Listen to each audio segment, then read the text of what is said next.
Merci beaucoup, Monsieur le Président. Monsieur le Président, nous avons tous ici, dans cet hémicycle, un objectif commun. Nous voulons briser le lien entre l'exploitation des mines et les conflits armés.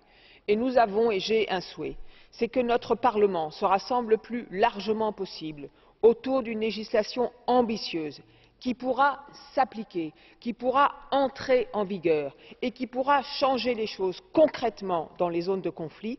Et donc, cette législation, elle devra à terme être soutenue par la Commission et par le Conseil. Mais pour nous, Parlement européen, la traçabilité, elle doit être obligatoire pour tous les acteurs clés de la filière. C'est le sens de notre vote en commission INTA.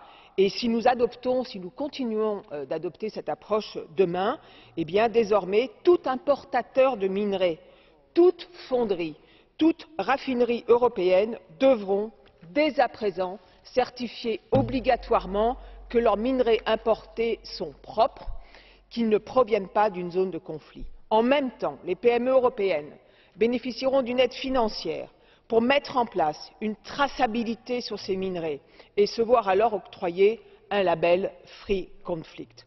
Au bout de 3 ans, nous avons une clause de rendez-vous. Nous pourrons faire le point sur ce règlement, évaluer très concrètement ce qui a fonctionné et ce qui n'a pas fonctionné.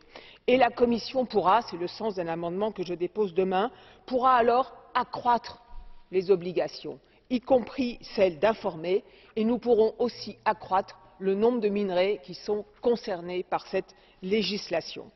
Cette législation européenne, elle pourra alors servir de modèle afin de créer une dynamique positive dans d'autres régions du monde.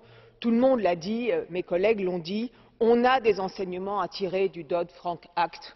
On sait que, de fait, il y a eu un embargo sur les mines du Congo, au sud du Congo, et que ceci ne va pas dans le bon sens. Donc je pense que notre législation et notre approche, oui, elles pourront servir de modèle. Je pense aussi qu'au niveau international, mondial de l'ONU, il va falloir se mettre sur les questions des ressources naturelles. Ces ressources naturelles, elles appartiennent à la planète, aux habitants des pays, et elles doivent en conséquence être prises en compte de façon durable.